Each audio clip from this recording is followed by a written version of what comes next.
Yes news में आप सभी दर्शकों का स्वागत है। मैं आपके साथ इलियास बड़ेखर। आइए देखते हैं आज की खबर क्या कहती है। समाज ಇದೇನ ರಾಜಕೀಯ ಪಕ್ಷ ಉಚ್ಚಾಟಿತ ಮಾಡ್ತಾರೆ 6 ವರ್ಷದ ಉಚ್ಚಾಟ ಮಾಡ್ಕೊಂಡು ನಮ್ಮವರು ಹೇಳಿ ಕಳಿಸ್ತಾರೆ. ಇದು 3ನೇ ಸಲ 3 ಸಲದ ಉಚ್ಚಾಟನೆ 6 ವರ್ಷ ಅಂದ್ರೆ 18 ವರ್ಷ ನಾನು ಬಿಜೆಪಿಗೆ ತಗೋಬಾರ್ದಾರಪ್ಪ. ಈಗ ನೋಡಿ 10 ತಿಂಗಳು ಮತ್ತೆ ತಗೋತಾರೆ. ಏನ್ ಮಾಡೋರು? ಸೂಚನೆ ಸಿಕ್ಕಿದ ಗೌಡ್ರು ಸೂಚನೆ ಇಲ್ಲ ಹಂಗೈತಿ. ನಮ್ಮ ಶಕ್ತಿ ಇಟ್ಕೊಂಡ್ರೆ ಅಂದ್ರೆ ತಾಕತ್ತಿತ್ತಂದ್ರೆ ಯಾರು ಆದರೂ ಸುಮ್ಮನೆ ಬಾಬಾ ಅಂತಾರೆ. ಇಲ್ಲಾಂದ್ರೆ ಸುಮ್ಮನೆ ಬಾಯಿ ಮಾಡಿದ್ರೆ ಅಪ್ಪಾಜಿ ಅನ್ಬೇಕು ಹೋಗ್ತಾರೆ. ಸರ್ ನಿಮ್ಮ ಟೀಮ್ ಕೂಡ ಧೋರಣೆ ಕೊಟ್ಟಿದ್ದೀವಿ. ಸ್ವಲ್ಪ ಗಟ್ಟಿಲ್ಲ ಹಾಕೋದು ನಾವು ಹೊರಟು ಕೊಡ್ತೀವಿ. ಗಟ್ಟಿಲ್ಲ ಆಗೋದೇ ಮೋದಿಯವ್ರು ಏನು ಹೇಳ್ತಾರ, ನಾ ಖಾವಂಗ ನಾ ಕೆಲವಂಗ ಅಂತ ಹೇಳ್ತಾರೆ. ಅಲ್ಲಿ 3 ಹೇಳ್ತಾರೆ. ವಂಶಾಡಳಿತ ನಾನು ಒಪ್ಪೋದಿಲ್ಲ, ಭ್ರಷ್ಟಾಚಾರ ಒಪ್ಪೋದಿಲ್ಲ. ವಂಶಾಡಳಿತ ಅಂದ್ರೆ ಎಡಬೇಕು, ಭ್ರಷ್ಟಾಚಾರ ಅಂದ್ರೆ ಎಡಬೇಕು. ಇದನ್ನೇ ನಾವು ಪ್ರಧಾನಮಂತ್ರಿಗಳು ಕೇಳಕತ್ತೀವಿ. ನಾವು ಚಲೋ ನಾನು ಹಾಕೈತೆ ಒಬ್ಬ ಕಾರ್ಯಕರ್ತದ್ದೀನಿ, ಯಾಕೆ ಕೇಳಬಾರ್ದು? ಪಾರ್ಟಿ ಕಾರ್ಯಕರ್ತರಿಗೆ ಎಲ್ಲ ಏನು ನೀವು ತಪ್ಪು ಮಾಡಿದ್ರೆ ಚಲೋ ಹಾಕಿ ನಮ್ಗೆ ನಾನು ಕೇಳ್ತೀನಿ. ಮೋದಿ ಅಂತ ನೀವೇ ಹೇಳ್ಯಾರಲ್ರಿ, ವಂಶವಾದ ನಮ್ಮ ಪಾರ್ಟಿಯಾಗಿಲ್ಲತ್ತೀರಿ, ಭ್ರಷ್ಟಾಚಾರ ನಾನು ಕಾಂಟ್ಯಾಕ್ಟ್ ಮಾಡ್ಬೇಕು. ಈಗ 2 ಹೋದಾರಪ್ಪ. ಇಬ್ಬರು ಕೊಡ್ಬೇಕಾದ್ರೆ ತಂದು ಕರೋನಾದಾಗ ಹೋಗಿದ್ದಾರೆ.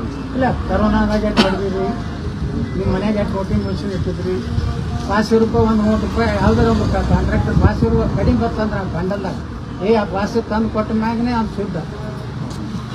ಅದು ಸಾಕ್ಷಿ ಅದಾವ. ಮತ್ತೇನೇನು ಬೇಕ್ರಿ? ಅದಕ್ಕೆ ಇವ್ ನಾವು ರಾಜ್ಯಾಧ್ಯಕ್ಷ ಮಾಡಬೇಡ ನಮ್ಮೆಲ್ಲ ಒಪ್ಪಿಗೆ ಆಗ್ರಹ ಐತಿ. ಈಗ ಕನ್ವಿನ್ಸ್ ಆಗ ಮನೆ ಅವಾಗ ನಾ ಹೇಳೋದಲ್ಲ, ಒಬ್ಬರೇ ಎಲ್ಲಿ ಹೇಳಿದ್ದೀನಿ. ಅಮಿತ್ ಶಾ ಅವರೇ ಹೇಳ ಇಲ್ಲ, ಯತ್ನಾಳ್ ಹೊರಗೆ ಹಾಕಿದ್ದು ಇದು ಬ್ಲಂಡರ್ ಅವ್ರಿಗೆ ಹಾಕಿರ್ತಾರೆ. ನಾವು ಬ್ಲಂಡರ್ ಮಾಡಿದ್ವಿ, ಯತ್ನಾಳ್ ಹೊರಗೆ ಹಾಕಬಾರ್ದಾಗಿ ಎಲ್ಲ ರಿಪೋರ್ಟ್ ಬರ್ತಾವು.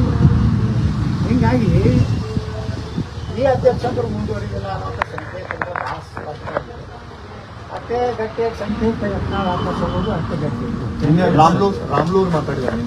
ಯಾವ ರೀತಿ ಜನಾರ್ದನ ರೆಡ್ಡಿ ಮಾತಾಡಿದ್ರೆ ಅದೇ ರೀತಿ ಯತ್ನಾಳ್ ಅವರು ಸೇರಿದಂತೆ ಅನೇಕರೀಗ ನಿಮ್ಮವಳಿ ಕೂಡ ಬರಬೇಕಾಗಿದೆ, ಅವರು ಸಂಘಟನೆ ಕರ್ಕೊಳ್ತೀವಿ ಅಂತ ಹೇಳಿ. ಸರಿ ಕಣ್ಣು ನಾವು ವಿಜೇಂದ್ರನ ಬಿಟ್ಟು ಮಾತಾಡ್ತೀವಿ. ನೋ ಕಾಂಪ್ರಮೈಸ್ ಮಾಡಿ ವಿತ್ ವಿಜೇಂದ್ರ ಆ್ಯಂಡ್ ಹೀಸ್ ಪೂಜ್ಯ ತಂದೆ. ಈಗ ದಾವಣಗೆರೆಯಲ್ಲಿ ಹುಟ್ಟುಹಬ್ಬ ಆಚರಣೆಗೆ ದೂರು ಕೊಟ್ಟಿದ್ದಾರೆ. ಯಾರು ಹುಟ್ಟೊಬ್ಬರಿ? ದಾವಣಗೆರೆಯಲ್ಲಿ ಸಿದ್ದೇಶ್ವರ ಅವ್ರದ್ದು ಹುಟ್ಟುಹಬ್ಬ ಆಚರಿಸ್ತಿದ್ದಾರೆ ಸರ್. ಆ ವೇಳೆಯಲ್ಲಿ ನೇರವಾಗಿ ಆರೋಪ ಮಾಡಿದ್ದಾರೆ. ಅದರ ಸಂಬಂಧಪಟ್ಟಂಗೆ ಅವರು ಟೀಮಿಗೆ ದೂರು ಕೊಟ್ಟಿದ್ದಾರೆ.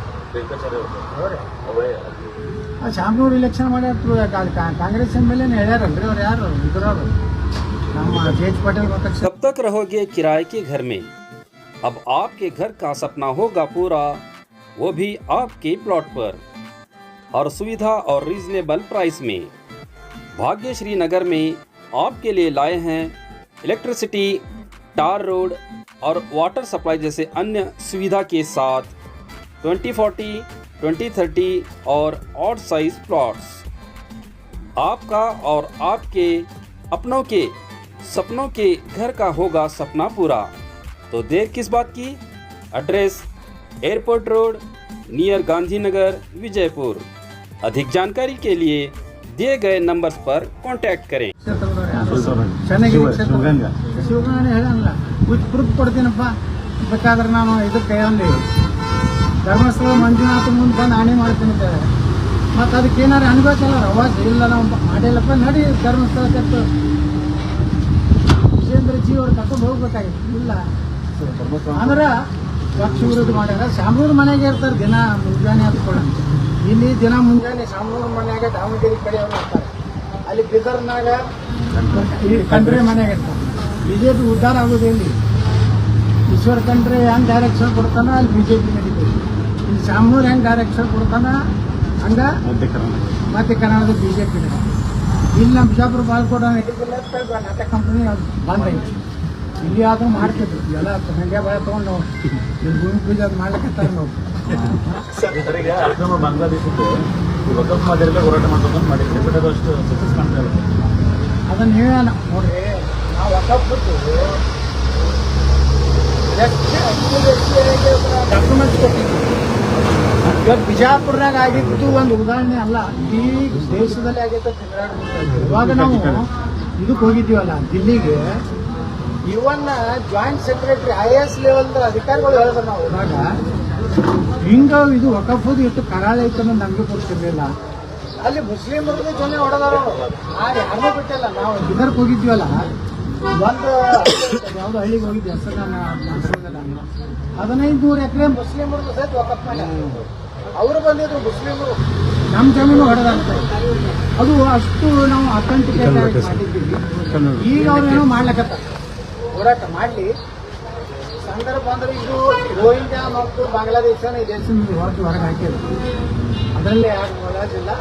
ಕರ್ನಾಟಕ ಸರ್ಕಾರಕ್ಕೆ ಆಗ್ರಹ ಮಾಡ್ತೀನಿ, ಅಂಥವ್ರು ಯಾರು ಅದಾರ ಅಲ್ಲಿ ಯಾದಿ ಮಾಡಿ ಹೊರಗೆ ಹಾಕಬೇಕು. ಚಾಲ ಅವ್ರು ದೇಶಕ್ಕೆ ಬಂದನ ಎಲ್ಲ ಹಿಂದೂಗಳ ಪರವಾಗಿದ್ರೆ ಎಲ್ಲರೂ ಬಂದ. ಸರ್, ಈಗ ಧರ್ಮಸ್ಥಳದಲ್ಲಿ ಅನೇಕ ಹತ್ಯೆಗಳಾಗಿದ್ದಾವೆ, ಅದಕ್ಕೆ ವಿಶೇಷವಾದ ಹತ್ಯೆ ಆಗಿದ್ದಾವೆ. ಸಂಬಂಧಪಟ್ಟಾಗಿ ಈಗ ರಾಜ್ಯ ಸರ್ಕಾರ SIT ಮಾಡಿ ರಚನೆ ಮಾಡಿ ತನಿಖೆಗೆ ಆದೇಶಿಸಿದೆ. ಅದಕ್ಕೆ ಇವಾಗ ಏನು ಮಾಡ್ಯಾರ ತನಿಖೆ ಮಾಡಲಿಲ್ಲ, ಅದಕ್ಕೂ ನಾವು ಸುಮ್ಮನೆ ಧರ್ಮಾಧಿಕಾರಿ ವೀರೇಂದ್ರ ಹೆಗಡೆ ಅವ್ರನ್ನ ಕುಟುಂಬ ಇಲ್ಲ, ಧರ್ಮಾಧಿಕಾರಿ ವೀರೇಂದ್ರ ಹೆಗಡೆಯವ್ರನ್ನ ಅಪಮಾನ ಮಾಡಬೇಕು, ಅವ್ನ ಆಸೆ ಮಾಡಬೇಕು ಅನ್ನೋದಿದ್ರೆ ಅದಕ್ಕೆ ನಾವು ಹೊರಟಿದ್ದೀವಿ. ಏನು ಸತ್ಯ ಇದು ಹೊರಬಂದು ಯಾವುದೇ ಒಂದು ವ್ಯಕ್ತಿನ ಅಥವಾ ಒಂದು ದೇವಸ್ಥಾನ ಟಾರ್ಗೆಟ್ ಮಾಡಿದ್ದು ಅಂತ ಅದನ್ನು ನಾವು ಒಪ್ಪಲಿಕ್ಕೆ, ಯಾಕಂದ್ರೆ ಸನಾತನ ಧರ್ಮ, ಜೈನ ಧರ್ಮ ಇವುಗಳನ್ನು ಟಾರ್ಗೆಟ್ ದೇಶದಲ್ಲಿ ಮಾಡೋದು ಕೆಲವೊಂದು ಗುಂಪಲ್ಲ. ಅದಕ್ಕೆ ಸುಮ್ಮನೆ ಧರ್ಮಾಧಿಕಾರಿಗಳನ್ನು ಮಧ್ಯ ತರುವಂಥ ಕೆಲಸ ಮಾಡ್ತಾ ಇದ್ದಾರೆ. ಇದನ್ನು ಯಾವುದೇ ಪರಿಸ್ಥಿತಿಯಲ್ಲಿ ನಾವು ಒಪ್ಪುವುದಿಲ್ಲ.